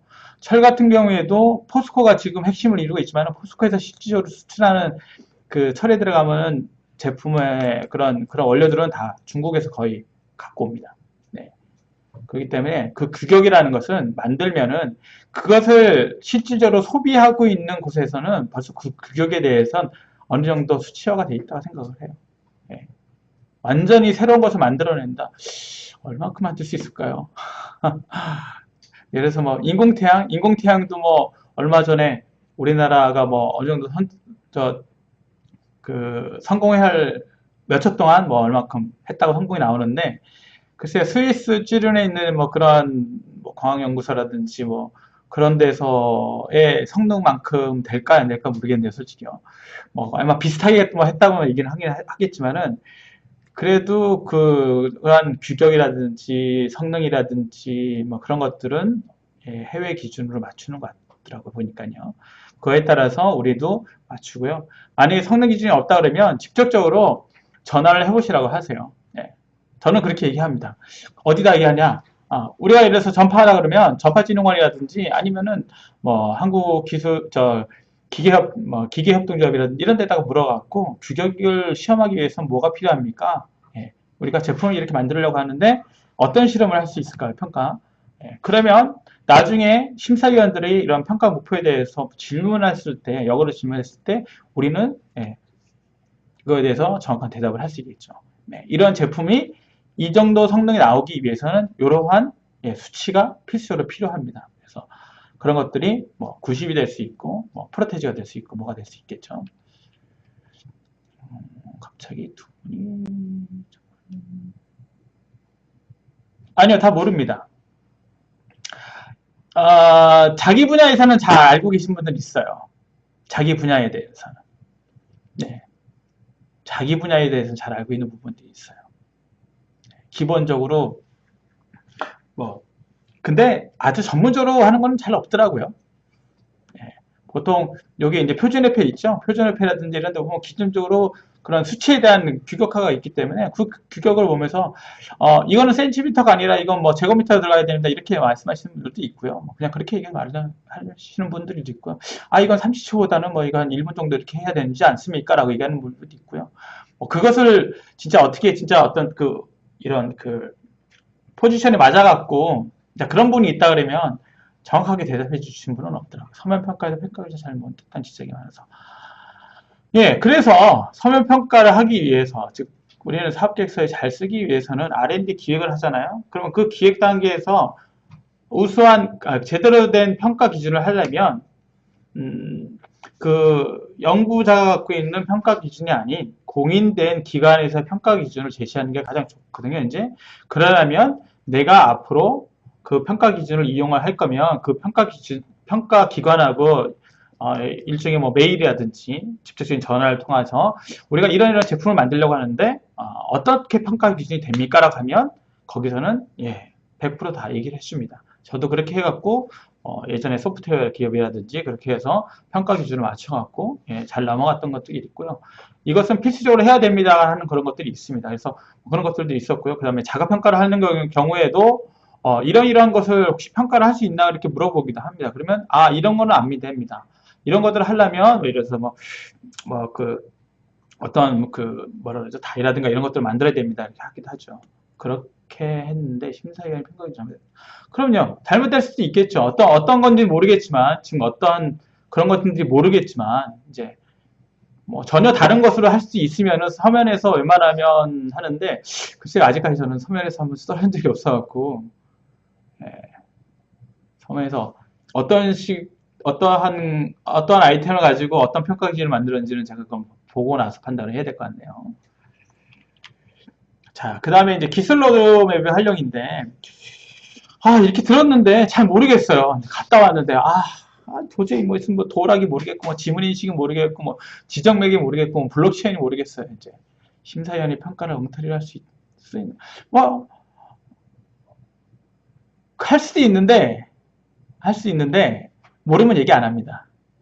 예, 모르면 얘기 안 합니다. 그리고 중간에 어차피 거기 안에 전문가들이 많기 때문에, 뭐 최소 7분 정도 되는 분들이 있기 때문에, 웬만하면 자기 치부를 위한 그런 잘못된 평가를 안 하려고 하죠. 그리고 심사가 끝난 다음에 나와서 이제 예를 들어서 뭐 대면 평가장에서 나와서 대면 평가 하신 분들 발표자가 직접적으로 심사위원을 평가를 하기 때문에 잘못된 경우에는 예를 들어서 엉터리 심사를 했다면은 그런 것을 이제 뭐 한번 문제 삼을 수 있겠죠. 그렇기 때문에 심사위원 평가를 할 때는 생각 외로 질문이 많이 나오기도 하지만은 잘 안 나올 때도 있어요. 심사위원장의 권한이 절대기라던데. 심사위원장이 어떻게 뽑아지는지를 아시면은 조금 좀 다를 수 있겠죠. 보통 뭐 연장자 순으로 뽑기도 하고요. 그 다음에 그 다음에 이제 뭐 심사위원 등급이 있거든요. 뭐 5단계인데 지금은 또 몇 단계로 좀 늘어나는지, 올해부터 몇 단계로 늘어나는지 모르겠지만, 거기서 이제 점수 잘 받으신 분이 심사위원장을 하기도 하고, 그거는 그 안에서 뽑습니다. 이제 그날 아침에. 보통적으로 오래 하신 분들, 그 다음에 점수가 높으신 분들. 심사위원장은 권한이라기보다는, 시간을 좀 중재하기도 하고요. 너무 말이 많으니까는 여기서 이제 중요한 질문 하나만 하고 끊겠습니다. 뭐 이런 식으로 한다든지, 그 다음에 뭐 내용을 좀 정리를 한다든지, 뭐 그렇게 하기도 하죠. 절대적이라고는 꼭 말씀드릴 수 없네요. 그분이 계속 심사위를 할 수 있는 점들은 모릅니다. 커트라인 미달에 선정할 수 있나요? 커트라인 점수는 항상 나와 있고요. 심사위원장은 최종적인 심사에 대한 코멘트를 남길 수 있고요. 7분에 대한 뭐라 그러죠? 7분이 심사한 것에 대해서 전체적인 내용을 파악한 다음에 마지막으로 심사위원장이 한마디 이제 최종 평가를 남깁니다. 그렇기 때문에 커트라인이 미달됐다 그래갖고 그거는 모릅니다. 솔직히. 그게 59.9인지 60.5인지는 심사위원장은 모릅니다. 그건요. 왜 그러냐면 그 안에 점수를 다 확인을 못해요. 저도 적어서 내지, 그걸 취합하는 거는 담당 주무관이 최종적으로 취합을 하고, 아무래도 그렇게 지금 말씀하신 것들 커트라인 미달을 선정할 수 있나요?고 했다면 그거는 잘못된 비리겠죠. 큰 문제가 발생할 수 있겠죠. 그 다음에 넘어가서요. 기술 로드맵 활용. 보통 우리가 중소기업에서 기술 로드맵이라고 하는 것이 상당히 중요합니다. 이것은 기술 로드맵이라는 거 왜 중요하느냐? 국가가 이제 이 정책 자금을 활용하기 위해서 실질적으로 사회에서 필요한 것이 무엇이냐는 것을 파악하는 걸 가지고, 그걸 파악하는 걸 가지고 이제 이 유망 기술이라든지 어떤 식으로 기술 로드맵을 짜야 된다든지 어떤 식으로 기업을 육성을 해야 되는지 어떤 식으로 자금을 이제 집중할 수 있어야 되는지, 그 다음에 정책을 어떻게 해야 되는지, 나중에 환경 변화를 어떻게 해야 된다든지, 규제를 어떻게 해야 되는지, 어떤 사람을 더 육성을 해야 되는지, 뭐 그런 것들이 나와 있겠죠. 그래서 실질적인 중소기업에서 요구하는 현장에 대한 그런 것들이 들어가고, 플러스 그 다음에 그것이 정책이 반영돼서 나중에 환경에 대응할 수 있게끔 하죠. 그래서 보통 보면은 2016년도 핫 이슈, 사회적 이슈라든가 이런 것들 따질 때 이런 기술 로드맵이라든가 이런 것들 많이 좀 하고요. 특히 NTI 속에서 이런 것들을 많이 활용을 하는데 아주 좀 심도 있게 합니다. 왜 그러냐면 말들도 많고, 그 다음에 우리 산업이 터졌다, 예를 들어서 아까 말씀드렸지만 4차 혁명이 주소를 이루는데 우리 뿌리 기업들은 어떻게 먹고 사냐 이렇게 할 수도 있는 거거든요. 이제 그런 것이 이런 협회를 통해서 올 수도 있고 조합을 통해서 올 수도 있는데, 그런 것들을 반응할 때 아주 좀 심도 있게 조심해서 이제 많이 반영을 하죠. 그 다음에 일단 세계적인 트렌드가 우선적으로 이제 기준이 되고요. 우리나라는 아까도 말씀드렸듯이 중개무역이라든지 이런 가공이라든가 이런 것을 많이 하기 때문에 특히 중소기업청에서 가장 많이 지원해 주는 거는 이제 수출 쪽이죠. 그래서 보통 저도 이제 기획을 할 때 수출 쪽 위주로 좀 기획을 많이 좀 하려고 하는데, 왜? 성공될 확률도 높고 쉽게 또 기획하기도 좀 편합니다. 이제 그 다음에 아무래도 수출할 수 있는 기업들이 외국에서 그 기술력을 인정받을 수 있는 기업들이 많이 있기 때문에 수출할 수 있는 기업들을 가지고 이제 기획을 하는 게 조금 더 쉽긴 하죠. 특히 이제 이런 로드맵을 활용하면 기획에서 조금 더 수월할 때가 있고요. 기술 로드맵은 나와 있는 기술이기도 하지만 앞으로 나올 산업에 대한 기술도 있고요. 있고요. 중소기업 기술 로드맵이라고 하는 사이트를 한번 찾아가서 보시면은 다양하게 있습니다. 매년 바뀌고요. 그 다음에 뭐 NTIS 쪽에서도 R&D 이슈라든가 이런 것도 많이 있기 때문에 활용하면 좋겠죠. 매년 바뀝니다. 정해져 있는 건 딱 없습니다. 자, 그래서 지금 보이는 화면이 있죠. 여기 보시면 지금 2018년도 20년도까지의 기술 로드맵이라고 하는 중소기업청 산하에 있는 SM테크 쪽 관리하에 있는 쪽에서 이제 이 기술 로드맵을 나온 겁니다. 그래서 뭐 빅데이터라든지 4차 산업 쪽에 요즘에 이제 아무래도 좀 핫 이슈다 보니까 이제 그런 쪽이 많이 좀 하고 있고, 후반부 본다면 소프트웨어라든지 컴퓨터 인프라라든지 인베스트 소프트웨어라든지, 밑에 보시면 또 금속 이제 있죠. 뭐 그런 것들도 있고, 화학 소재 생산, 뭐 R&D, 여긴 좀 빠져 있지만 바이오가 여기 4차 산업 같이 이제 결합이 되어 있네요. 이제 이런 것들이 딱 내가 에너지라 해서 에너지 산업만 딱 분리해서 나온 것도 아니라, 예를 들어서 에너지랑 빅데이터랑 만나서 뭐 기술을 이제 또 연계해 갖고 융합하기도 하니까요. 이제 그래서 요즘에는 하나만 보지 마시고 여러 가지를 이렇게 보시면은 지금 이게 링크가 안 되어 있지만, 예를 들어서 정보 산업을 클릭을 하면 대략 많으면 한 300페이지 정도의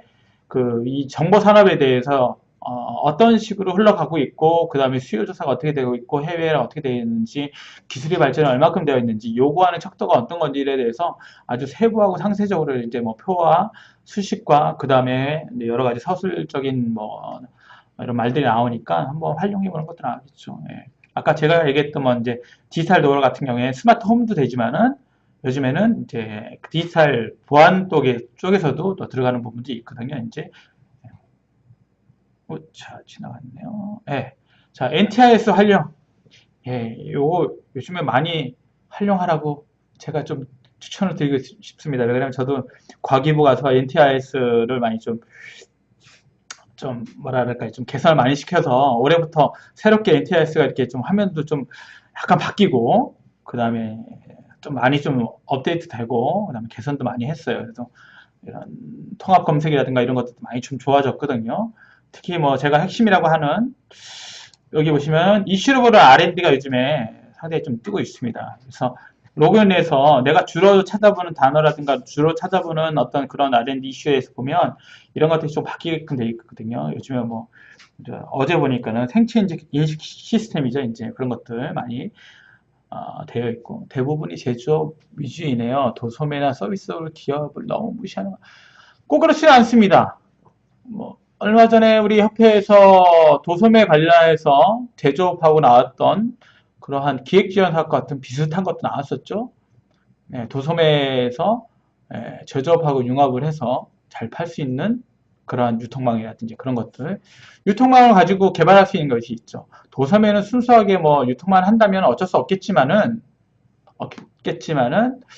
아무래도 개발이라는 것은 도소매에 관련된 유통이기보다는 이제 제조업 위주, 그 다음에 서비스 쪽에서 이제 IT 쪽 위주가 많이 있다 보니까 일단은 개발에 대한 그러한 에 들어가야 되거든요. 무엇을 얼마만큼 변형을 시킬 것인가. 뭐 재작년 같은 경우에는 좀 큰 기업도 한번 해봤는데, 유통 쪽에서 이제 유통 시스템을 만드는 거죠. 네. 물류 시스템을 개발을 해서 그런 것들도 할 수 있으니까 꼭 도소매라 그래갖고 무시한다기보다는 그런 시스템이 얼마큼 개발할 수 있는 기반이 갖춰져 있느냐가 중요한 것이 아닌가 생각합니다. 네. 자, 넘어가세요. 자, 이런 걸 통해서 선행기술 조사를 합니다. 이제 아까 제가 물어봤죠. 이제 왜 만드세요? 그다음에 어떤 식으로 만드세요? 그 다음에 퍼포먼스가 어떻게 되세요? 그래서 이런 것들이 나왔잖아요. 그럼 그런 거 가지고 이런 NTIS를 통해서 선행기술 조사를 하는 거죠. 비슷한 것들이 뭐 있나? 뭐 제가 볼까요? 다른 것들은 어떤 아이디어가 있는지. 뭐 지금 제가 여기 보니까 화물 차량 지입 기사를 위한 클라우드 기반의 화물 정보 O2O 서비스. 이 같은 경우에는 서비스적이네요. 그렇죠? 여기 이제 기업 나오네. 2015년 창업성장 과제 클라우드 기반. 순수하게 유통이 될 수 있겠지만은, 뭐, 그쵸? 될 수 있겠지만은, 이런 것도 있고요. 그 다음에 우리 식품인데, 우리 만들 것도 개발할 것도 없는데, 여기 보니까 뭐 제주도 천연, 특산물을 첨가한 습식, 죄송, 돈육포 개발이라든지 이런 것도 이제 제주 이제 산학연을 같이 했네요. 이런 것도 보니까요. 2015년도에 했고. 그 다음에 뭐 위치 추적 관제 서비스 이런 것들도 이제 서비스 쪽에 이제 있겠죠. ICT 쪽이겠죠. 이런 것들은 꼭 한 기업이 주관이 돼서 하는 것이 아니라 컨소시엄을 통해서 우리가 제품을 만들 테니까 니네가 유통을 좀 시켜줘라 이렇게 하는 경우도 있고요. 구매 조건부, 그러니까 해외 구매 조건부 같은 경우에는 이제 뭐 내가 꼭 그 뭐랄까 이제 해외 전문 유통망을 통해서 내가 제품을 납품할 수 있어도 그런 것들도 구매 조건부로 바꿀 수도 있으니까요. 그 다음에 여기 같은 경우에 이제 뭐랄까 지게차용 메뉴 뭐 이런 거니까 우리가 지게차가 무슨 개발을 할 수 있나 했는데 전혀 다른 것들이 있습니다. 여기 또 밑에 보시면 냉동 물류 관련해 갖고 얼마큼 보관할 수 있는 뭐 12,000kg 이상의 AGV의 WMS 기술 개발이라든지 이런 것들이 있겠죠. 뭐 다양하게 있습니다. 그러니까 내가 어떤 기획을 할 때 핵심되는 단어들이 있잖아요. 사업 계획서 쓰면은 보통 5개의 한글로 이제 주관이 되는 핵심 키워드를 이제 적으라 그래요. 그 다음에 영어로 이제 관련된 키워드를 이제 적으라 그럽니다. 그러면 그런 키워드를 이렇게 선행 기술 조사를 통해서 한번 써보는 거죠. 그러면 어떤 것들이 개발되는구나. 그럼 우리는 이런 식으로 개발을 해야 되겠구나. 우리는 이런 식으로 아이템을 만들어야 되겠구나. 근데 이런 것들은 왜 그렇지? 그러면 또 가서 또 물어보는 거야.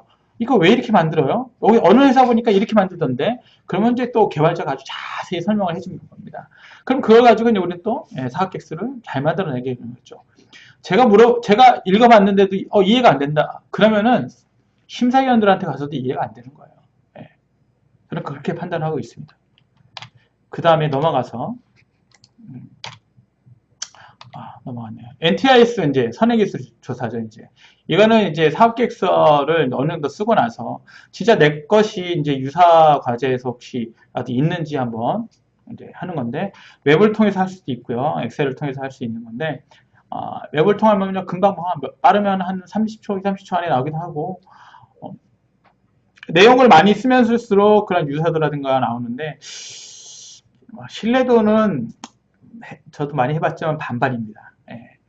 보통 그 중소기업청 과제 같은 경우에는 선정된 이후에 그 변리사라든가 이런 걸 통해서 그 선행기술 조사를 하거든요. 이제 그래서 과연 핵심 기술이라고 하는 제시된 기술이 예를 들어서 세 가지다. 세 가지 목표가 있다. 그러면 그 목표를 가지고 국내 그 다음에 미국, 보통 뭐 중국이라든가 이런 몇몇 국가들에 대해서 이제 선행기술 조사를 같이 합니다. 그래서 지적재산권으로 보호받을 수 있는 건지, 그 다음에 사업성이 얼마큼 되는지, 뭐 그런 것들은 미리 이제 변리사를 통해서 이제 확인을 하더라고요. 그 다음에 이런 NTIS를 통해서도 확인을 하는데, 이거는 이제 보통적으로 개발하는 개발자들이 많이 하기도 하고요. 그래서 이런 것들을 활용을 함을 통해서 내가 기획하고 있는 것이 문제가 없는지, 혹시라도 유사성이 얼마큼 있는지를 파악하는 것도 좋겠죠. 그 다음에 NDSA라고 합니다. National Digital Science Library. 논문이라든가, 뭐 논문, 그 다음에 동향조사, 기술조사, 그 다음에 이슈가 되는 거, 그 다음에 수요조사, 그 다음에 논문 얘기했죠. 뭐 그런 것들. 그 다음에 여기 보시면 뭐 이제 핵심, 뭐 기술 2016년도 어떻게 흘러가고 있는지, 4차 산업이 어떻게 흘러가고 있는지에 대해서 이런 NDSL을 또 활용해 보는 것도 괜찮겠죠. 그래서 논문이 어떤 식으로 나왔는지, 논문이 나왔다 해갖고 기술 개발이 완료된 건 아니죠. 이제 그것이 만약에 옛날 논문이다, 뭐 10년도 논문의 경우인데 비슷할 수도 있고 다를 수 있기 때문에 그런 논문들을 활용을 해갖고 내 기술하고의 차이점, 아니면 우리가 부족한 것을 어떻게 채워넣을까. 몇 년 전에 제가 예를 들어서 화장품 같은 경우 했는데 예전에는 왜 화장품이 바르는 거였었잖아요. 그렇죠? 여성분들 여기 있지만 NTI 샌드 이런 모든 심사에 달고 있는 거 거의 다 보십니다. 네. NTIS는 기본적으로 갖고 있고요. NTIS는 왜 보냐면 모든 과제에 대해서 내가 예를 들어서 중간기간에 이제 주간기간 내가 사업이 선정이 돼서 한다 그러면 필수적으로 이 NTIS에 등록이 됩니다. 그리고 여러분들이 만약에 사업을 한다 그러면 중소기업청 과제를 하든 산업부 과제라든 다른 타부 과제를 한다 하더라도 과학기술인 번호가 필수적으로 네, 필수적으로 발급을 받아야 되거든요. 그렇기 때문에 그 필수적으로 발급해주는 기관이 어디냐면 NTIS에서 합니다. NTIS는 과기부산하에 있는 기관이고요. NDSL도 네, 그 이제 주로 이제 논문이라든가 이런 것들이 많이 올라오고 특허 관리라든가 이런 것들 있고 그다음에 뭐 이슈라든지 이런 것들 많이 좀 하고 그다음에 트렌드 같은 거를 많이 좀 하기 때문에 필수로 많이 알고 있죠. 예, 거의 필수라고 보시면 됩니다. 그리고 저도 심사할 때 미리 예, 이런 것들을 조사를 하고 당일날 조사를 하고 그다음에 저도 심사를 합니다. 이제 그다음에 이제 사회적 이슈의 활용이 있어. 아까 뭐 심사위원을 할 때 하면 특별한 자격 그거는 예, 회장님한테 여쭤보시면 잘하겠습니다. 예, 어느 정도 뭐 자격 요건이 있습니다. 이제 몇 년 산업계에서 몇 년 뭐 그런 거라든지 또는 뭐 컨설팅 뭐 여러 가지 있으니까 그거는 그 해당 기관에 가서 보는 게 제일 정확하겠죠. 뭐 기정원에 가서 보시든 또는 산업부에 가서 보시든 문화부 문체부 가서 보시든 그런 거에 따라서 심사 기준이 조금씩 다르니까요. 자, 사회적 이슈의 활용. 2016년도에는 네, 이런 식으로 이제 많이 했죠. 이제 IoT라고 하는 이제 융합하는 거가 많이 솔직히 됐었어요. 이제 그다음에 이런 IoT 뭐 브레인 가지고 뭐 ICT 연결하고 뭐 급증한 IoT 보안 위험 이런 거 했는데 요즘에는 이제 조금 더 이제 세분화지기 시작을 하죠. 심사위원님, 강사님. 물었습니다. 별로 안 좋아요. 자, 근데 요즘에는 2017년도 뭐 이제 세분화돼 갖고 뭐 자율주행차 안에는 이제 뭐 여기 보시면 2010년대에 있던 그 뭐 자동차 ICT에 대한 이런 것들도 들어가고요. 그 다음에 이런 브레인 인공지능도 같이 들어가고요. 지능형 로봇 같은 것도 들어가죠. 그 다음에 제2의 전성기를 맞지 않은 배터리 같은 것도 이런 1번에 이제 뭐 크리티카 이런 데 같이 들어가기도 하죠. 그다음에 두 번째 있는 보면 뭐 가상현실이라든가 이렇게 있고 요즘에 또 이슈가 되는 거 있죠. 블록체인 같은 거 있죠. 블록체인 같은 경우에는 보안 쪽에서 이제 많이 좀 들어왔죠. 그다음에 ICT 쪽에서 많이 들어오기도 하고 그다음에 이런 인공지능 쪽에서 많이 좀 들어오기도 합니다. 그래서 아까도 말씀드렸듯이 산업이 하나로 되는 것이 아니라 항상 연결되어 있다 생각하시면 조금 더 쉽고요.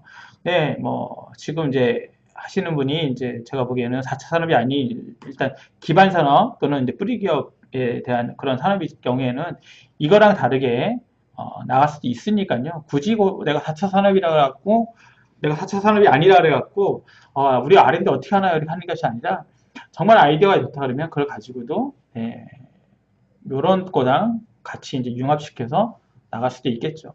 뭐 아까 말씀드렸던 도어락 같은 경우에도 제가 도어락을 여기서 뭐랑 연결시켰다면 2017년도에 따진다면 일단 사이버 보안 예.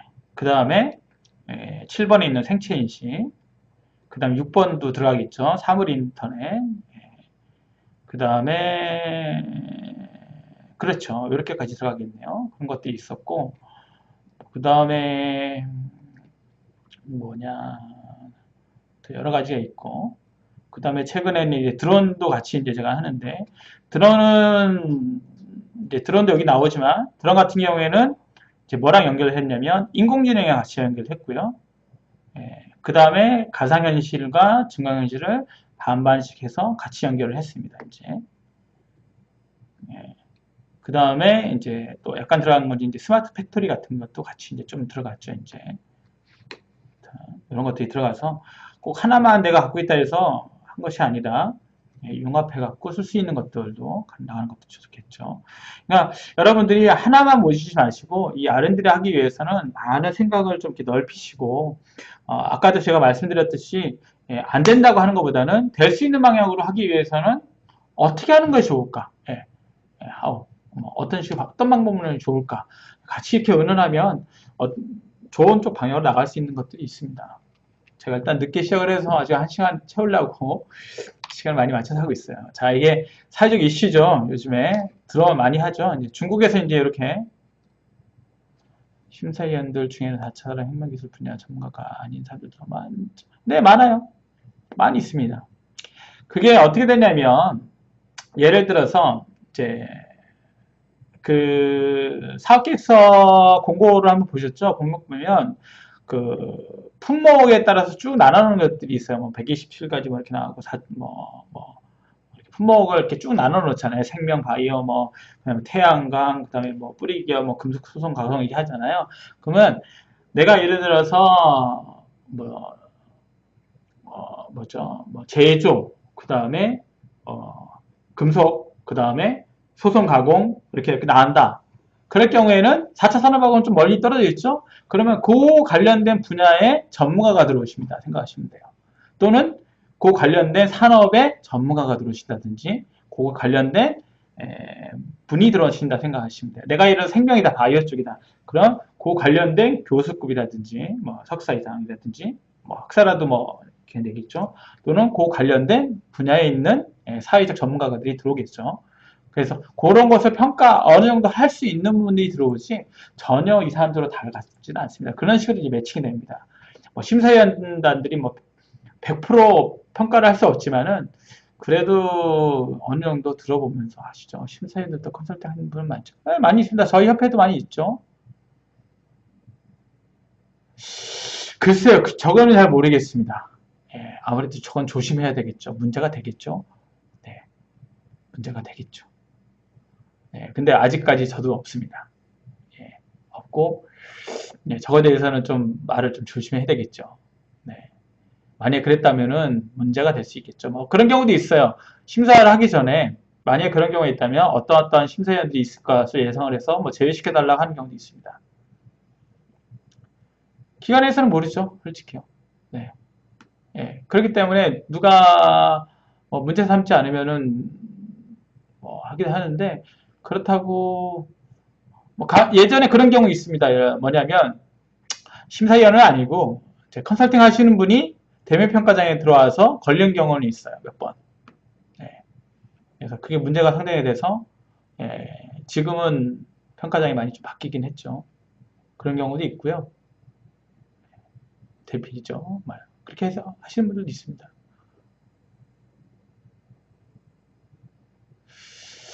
딱 굳이 그렇게 할 수가 없어요. 왜 그러냐면 그 산학연이시죠? 산학연에 있는 분들도 컨설팅을 합니다. 그러면 산학연을 배제할 수가 없잖아요. 산학연을 배제하면 좀 시끌하겠죠. 그러면 교수들을 다 배제해야 되는 건데 교수들도 컨설팅 하잖아요. 네, 교수들도 기업합니다. 네. 그렇기 때문에 아무래도 그거는 암암리에 하시는 것 같은 생각이 들어요. 근데 뭐 배치된다는 게 그게 참 힘들어요. 근데 이게 저희들도 뭐 선정이 될 때도 있고 안 될 때도 있거든요. 꼭 뭐 내가 신청했으니까 된다? 뭐 안 될 경우도 많더라고요. 저도 뭐 온라인 심사 예를 들어서 들어간다면 뭐 10개 했는데 거기서 한두 개 정도 되게 돼 있고. 근데 그거는 정말 모릅니다. 예. 그건 딱 대답을 해드리기엔 좀 힘들어요. 그건 제가 그 기간에 그런 매칭 시스템을 알고 있는 사람이 아니기 때문에. 아무튼 넘어가서 거의 다 온 것 같은데, 이제 이런 AI라든지, 뭐 VR이라든지 이런 증강현실 같은 경우도 많이 이제 사회적 이슈죠. 그래서 이런 것들을 모아서 기획에 활용을 하는 거죠, 이제. 그래서 일단 기획을 하려면 왜 해야 되는지, 그 다음에 어떻게 만들어야 되는지, 가장 중요한 이것이 잘 됐는지 못 됐는지 평가를 하기 위한 그런 퍼포먼스를 어떤 식으로 정해야 되는지를 저는 가장 핵심을 두고요. 이것이 잘 된다면 사업계획서 또한 잘 만들어질 수 있다고 생각을 합니다. 제가 말씀드리는 것들은 다 이제 사업계획서에 순차적으로 이렇게 나오는 거거든요. 보통적으로 코칭을 받으셨는지 모르겠지만 회장님한테 코칭을 받으셨는지 모르겠지만 사업계획서의 구성도가 있잖아요. 뭐 도전성, 뭐 그다음에 차별성이라든지 이런 것들도 어떻게 보면 왜 이것이 다른 것보다 좋아요? 왜 이것이 다른 것보다 성능 면에서 우수한가요? 다른 거에 저런 것들이 있는데 그것보다 많이 우수한가요? 다른 기업보다 많이 이런 것들이 좋은가요? 단가는 얼마 정도 되나요? 왜라고 하는 데 안에 거의 다 들어갔다 생각하죠. 그거에 따라서 그 다음에 이제 넘어가면은 어떤 식으로 만들 것인가? 우리가 갖고 있는 것이 무엇인가? 지적재산권, 그 다음에 재무제표 이런 것들, 연구원들에 대한 경력사항이라든지 저희가 볼 때 연구원들에 대한 경력사항도 상당히 좀 봅니다. 하여튼 그런 것들이 되고 그 다음에 나중에는 이제 비밀보호 명세서에 돈을 어떻게 쓸 것인가 나오겠죠. 뭐 예를 들어서 해외 비용이 너무 많이 써 있다. 뭐 그런 경우도 있는 거 많이 좀 발견하거든요. 근데 그다음 회의 비용을 왜 이렇게 많이 했느냐? 예전에 소재 부품 심사한 경우에 심사위원장이 점수 얼마를 평가해 달라는 것도 있었는데 투명해지. 지금은 그렇습니다. 아무래도 투명하게 하죠. 매번 문제가 되는 것들은 주기적으로 이제 교체를 하니까요. 아까도 말씀드렸듯이 대면평가장 중소기업청 같은 경우 대면평가가 끝나면 뭐 예전에는 욕도 했던 것도 있어서요. 저는 이제 환경부 쪽에 잠깐 이제 간사로 한번 있었는데 거기서는 욕이라기보다는 서로 싸웠죠. 너가 예를 들어 뭐 이런 게 있어요. 그러니까 연구자가 심사위원회에 뭐라고 얘기를 했냐면 당신이 뭔데 내가 개발하는 거에 대해서 아느냐, 이 제품을 아느냐, 이 개발하는 것을 아느냐라고 얘기를 해갖고 좀 시끌시끌해졌던 적이 있었는데 이제는 그런 것들이 많이 없어졌던 걸 알고 있습니다. 알지 못하면 얘기를 안 하게 되니까요. 조심조심 하죠. 그리고 매칭이 된다는 게 좀 뭐랄까 이 심사위원들 매칭이 무작위로 되는 거기 때문에 가서 아는 분들도 있지만은 아는 분 한두 번 정도지 나머지 거의 다 몰라요. 거의 다 모른다고 생각하시면 돼요. 그리고 뭐 심사를 할 때 말을 전혀 안 한다. 그러면 그것도 마이너스 점수가 있는 거기 때문에 질문을 웬만하면 한두 개 좀 하고 하죠. 읽어보면 심사형 정도 할 정도면 기술은 몰라도 읽어봤을 때 타당성에 대해서는 어느 정도 평가할 수 있는 기준점을 갖고는 있겠죠. 예, 어느 산업 분야의 전문가라고 하시는 분들이. 그래서 저는 이제 경영 쪽이니까 그런 것들에 대해서 뭐 드론이 그런 경우도 있어요. 이제 얼마 전에 봤던 건데 드론이 일정 시간 날아야 되는데 뭐 저희가 개발하는 거는 뭐 다 좋은데 뭐 드론이 갔다 오는 게 왜 안 되느냐? 그러면 이제 그런 거에 대해서 뭐 이런 것 좀 넣어야 되지 않냐? 뭐 이런 식으로 이제 얘기하는 것들이 있지만 이것이 잘못됐으니 이것을 고쳐라라고 얘기하는 거는 없습니다. 웬만하면요. 예, 그거는 그 기업의 몫이기 때문에 이것이 잘못됐다 해갖고 뭔가를 이렇게 수정할 수 있게끔 조언을 주시는 분들은 있는 거는 봤지만 잘못됐으니까 이거는 이렇게 개발하면 안 됩니다 라고 하는 것들은 그렇게 요즘 많이 없어졌습니다. 그래서 그, 그런 분란의 소지를 많이 좀 줄이고 있죠. 아무튼 이래서 거의 다 말씀을 다 드렸고요. 마지막으로는 이거에 따라서 이제 로드맵을 이제 제시를 하는 거죠. 우리의 기업의 그 능력이 얼마큼 되는 건지, 그걸 가지고 부족한 것이 뭔지, 보유 기술을 얼마큼 활용할 수 있는 건지, 능력이 얼마큼 있는 건지, 뭐 개발할 수 있는 인력이 한 명밖에 없는데 이것을 개발하기 위한 뭐 설비가 안 됐다는데 그러면 그거는 컨설턴트가 해줄 수 있는 건 아니니까 뭐 향후 계획이 어떻게 됩니까? 라고 할 수 있는 방법론적으로 물어볼 수도 있는 거잖아요. 그래서 그런 것들, 그 다음에 업종 전문화죠. 이제 장기적으로 볼 때 이제 기업이 어떠한 얼마큼 올라갈 수 있는 기 위한 기술 발전을 얼마큼 해야 되는 겁니까? 매출이 될 수도 있고요. 그 다음에 사업을 장악할 수 있는 그러한 그런 장악력도 될 수 있고요. 매출이 늘어난다는 것은 그만큼 그 시장에 대해서 장악력을 나타낼 수 있는 거겠죠. 이제 그런 성능 지표도 똑같이 나올 수 있는 거니까요. 사업기획서에 보시면 후반부에 쪽에 보시면 이제 뭐 고용 지표라든지 매출에 관련된 것들 이런 것들이 많이 나오는데 그런 것들이 이제 장기적으로 볼 때 기업이 경영적으로 얼마큼 우위에 설 수 있는가 그런 것들 얘기할 수도 있겠죠. 기술적 특화 분야 실질적으로 이것을 나타낼 수 있느냐 이런 것들이라고 볼 수 있거든요. 그래서 그것을 개발하기 위해서 우선 분야를 뭘 주는 건지, 즉 이것을 지금 개발할 수 있는 건지 아니면 이것을 나중에 개발할 수 있는 건지 뭐 그런 경우도 있어요. 특허 하나만 딸랑 가지고서 우리 이거 기획 좀 해주세요 이렇게 얘기할 때 있는데 그런 경우는 굉장히 좀 힘들죠. 어느 정도 개발이 되어 있고 플러스 마이너스를 따졌을 때 플러스 쪽이 많이 가깝다 그러면 그걸 가지고 기획을 하기도 하지만은 처음부터 기획을 해갖고 1년 후에 2년 후에 3년 후에 기획을 만드는 건 굉장히 힘들죠.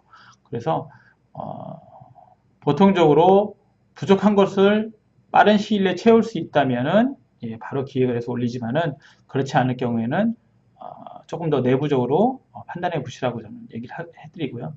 그다음에 기술 체계랑 뭐 경쟁력 분석, R&D 활동 최소화라든지 기술 구매를 뭐 한다든지 인력을 조금 더 보강을 한다든지 그 다음에 이전을 한다든지 뭐 이런 것들. 그 다음에 정 안 되면 공동 연구라도 할 수 있는 거죠. 뭐 회장님이 그런 얘기 아마 하셨을 경우도 있어요. 산학이 나쁘다고 하지만은 산학이 또 좋을 때도 있거든요.